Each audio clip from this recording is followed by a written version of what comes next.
Consider yourself lucky. Hey everybody, welcome back to Mask of the Slasher. Today we went and saw the movie Cuckoo. Cuckoo! You know, every time I say this name, I sing it a certain way, and it's because it's from The Sound of Music. Ah. Yeah, every time, just cuckoo. Yeah, I don't know, it's so stupid. Anyway, we hadn't really heard much about this movie, but when we went to the theater to see something else, I think it was probably Maxine. Yeah, I think so. We saw the preview for this, and we're like, Yeah. looks interesting. Yes. Looks different. So we went on that. Yes, we did. And oh boy, was it different. It was. Once again, did no research beforehand. I barely wrote down some shit before this video started. Right. And it was because we wanted to be surprised. Yeah. Possibly delighted. Surprised and delighted. So today we went to the theater. We snuck in some burritos. Oh yeah, got the meat sweats. Well, at least I did anyways. I didn't get the meat sweats. Lordy. It was a meaty burrito. Yeah. Anyway. So, yeah, we're going to go for it. Yeah. Like I said, not a lot of notes. No. I mean, this is really it. It takes up an eighth of the page. Yeah, So, yeah. Anyway, I'm going to have Josh start with his opinions. Okay. I just want to say, I didn't know what to expect. The preview didn't give a lot away, which I thought was great because I feel like so often nowadays you see a trailer and it gives away the entire movie. Mm-hmm. So I was happy that it didn't really give away too much or explain too much when in not knowing what to expect. And I got to say, this was a batshit crazy movie and I was there for it.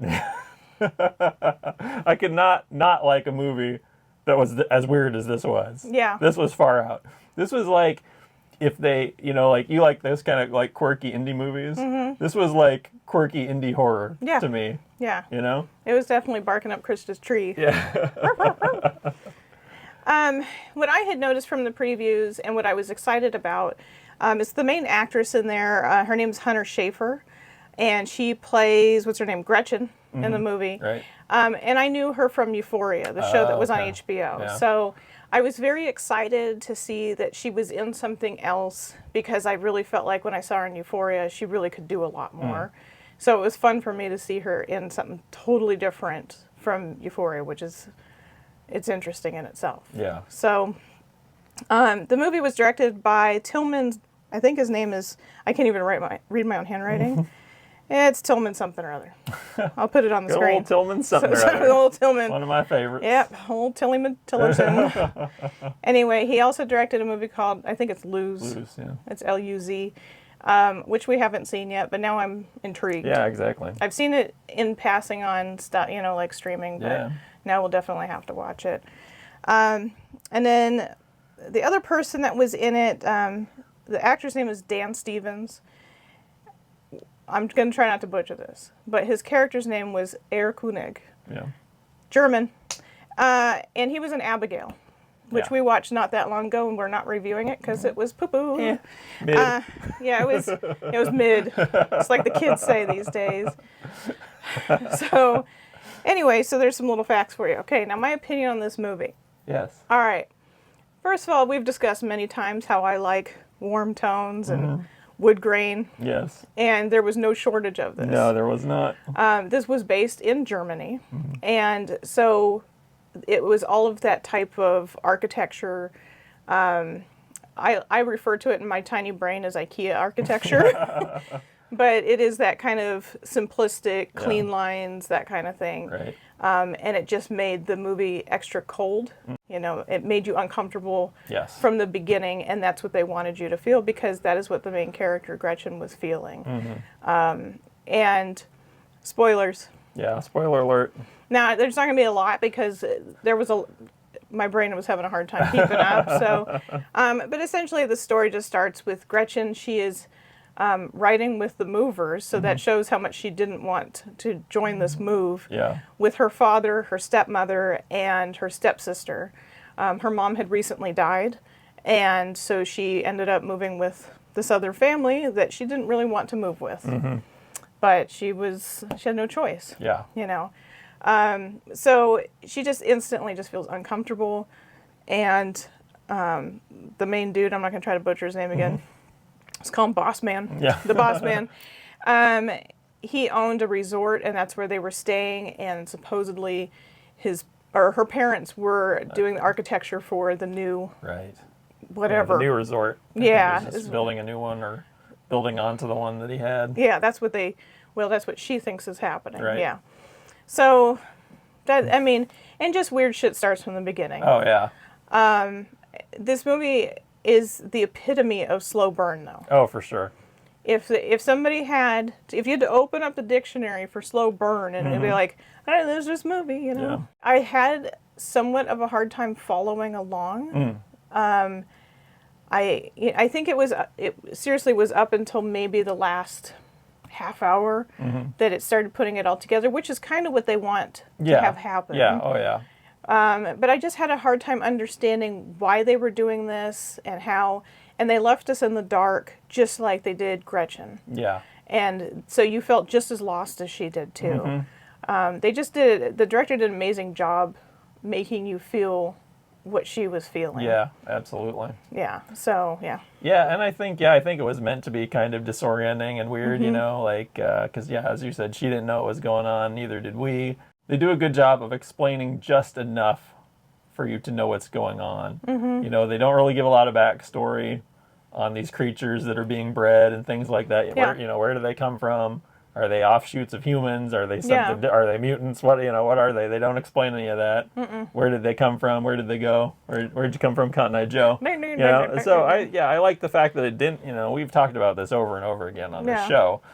Is that things are overly explained and everything has to have an origin story and yada yada yada yada yada. So I really like that they kept an element of mystery and ambiguity in this. Yeah, I agree on that part of it. I just wish a little bit more, just to sprinkle more of an explanation. Yeah.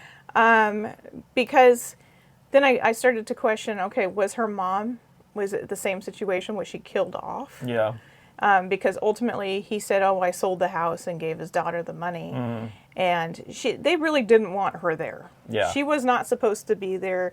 She basically was a roadblock in their plan. And her father and stepmom are all in on it. I don't think they were, though. I think, well, I do. I think they were.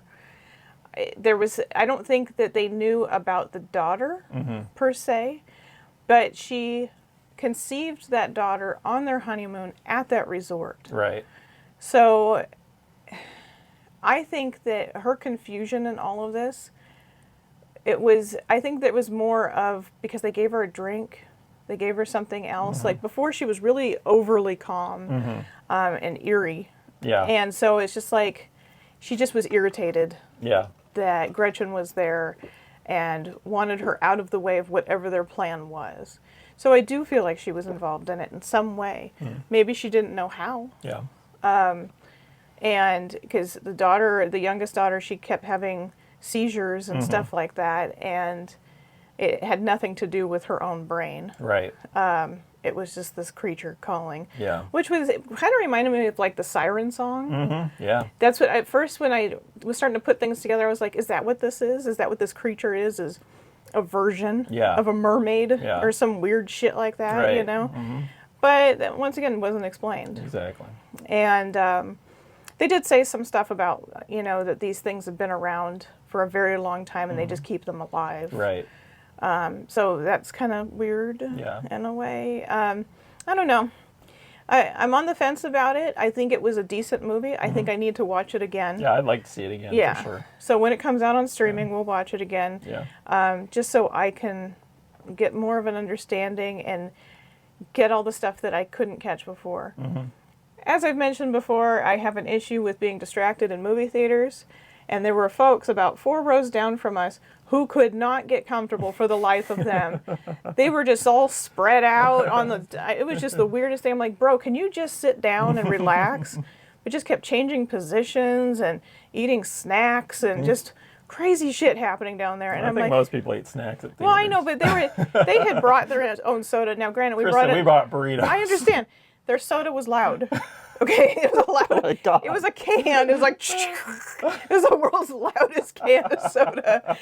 And there was 2 of them. Oh my gosh. So anyway. You're ridiculous. I know. But it was a lot. It distracted me. So I really tried to ignore them though as much as possible. At least we didn't have cell phone people. Right. Or any of that other annoying shit. Yeah, Because see? That's why that theater's better. Yeah. Less people. Less people. Less annoying people. Yeah. So, anyway, this movie just came out. I'm sure that by the time this comes out, more people will have reviewed it, and that's fine. And I think this is a movie that not a lot of people are going to like, to be honest with you. Like I said, I liked it because it was weird and uncomfortable. That's kind of like something that I seek out in movies and in music, And I think that's how Longlegs was, too. It was an uncomfortable situation for a lot of people, and it was confusing, and not a lot was explained, and a lot of people didn't like it for that reason. Yeah. And I think that is kind of a theme. Yeah. I feel like since, dare I say it, Midsummer, people have had a hard time getting through slow burns and weird shit and symbolism and just lack of explanation. Right. They're having a really hard time. And that is the direction that movies are going. Sorry. Yeah, well, I think it's kind of a reaction to all these things that we've seen as far as, last time I was talking about getting hit over the head with action and explanation, origin stories and all that thing. I think some of these new movies that are coming out like this one and like Longlegs are kind of like pushing back or like a reaction against that, Yeah. Trying to bring it back to like, I'm almost thinking throwback to like the 70s where a lot of movies were slow, and even horror movies were slow burn, and you had to be patient, and you had to pay attention. Yeah. And I think we're kind of going back that direction, and I'm fine with that. I'm fine with it really too. am. I mean, I love action movies, and I love big blockbuster movies and stuff too, but man, movies like this I just think are like such a rare breed these days, and maybe we're going to see more of them now that, Longlegs was so popular, Well, popular amongst some. Well, yeah, I mean, it's doing well. It did well monetarily, so. Yes, it did an amazing job. I think if people want just gore and shit thrown in their face, go back to Thanksgiving. Yeah. Everybody loved fucking Thanksgiving so much. It was a good movie. It was a good movie, but it was good for that reason. Yeah. That it was everything that people want, every part of a horror story that people want. Right. And, gore and... But, I mean, people still bitched about that, Oh, too, well, yeah. of People are course. going to complain about everything on the internet. Yes. That's what it's for, remember? Yes, to bitch and complain and give your unsolicited opinion. But I think that movie was created almost as a laugh in people's faces. It was almost a parody. Yeah. And I think that was great because of this reason. Because people are use your brains. Yeah. Start thinking. And like I've said before, there are times I don't want to think. Oh, yeah, absolutely. There are many nights where I'm like, I cannot watch this movie right now, whatever it is. Yeah. Especially Giallo, because there's subtitles or shitty dubbing or whatever. I just don't want to think. Well, yeah, sometimes I just want to take an edible and watch Godzilla vs. Kong or whatever, you know what I mean? I don't always want to Yes. be in these brain-twisting movie situations, but God damn it, I'm glad to see those types of movies are coming back. Yeah. I'm glad I get to use my brain again. Yeah. I think maybe this weekend, though, might be a Strange Brew kind of That's a good situation. one. If you haven't seen Strange Brew, not a horror movie. No. But a classic. Indeed. So anyway, I mean, have you guys seen it? What did you think of it? Yeah. Are you going to go see it? Are you pissed off that we just ruined the whole story for you? To be honest with you, once again, despite what we have said, it really doesn't explain it. Yeah, I think you could. I don't even think watching the movie you'll get it explained to you, because like we said, there's so much left out. Yeah, it's literally just enough for you to know what the current situation is. You don't know, like I said, where these creatures came from. How did Herr Koenig find them? Why is he, trying to breed them? Why does he care? That's all these different things are left unanswered, which I think is great, because it's just this batshit. It just hits you with this batshit situation, and then like that, it's gone.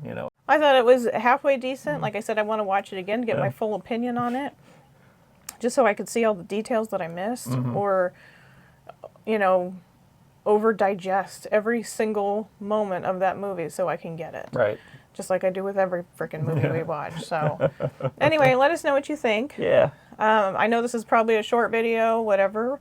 That's fine. They don't have to be marathons. No, they don't. We'll see you whenever. Yep. All right. Bye. Bye.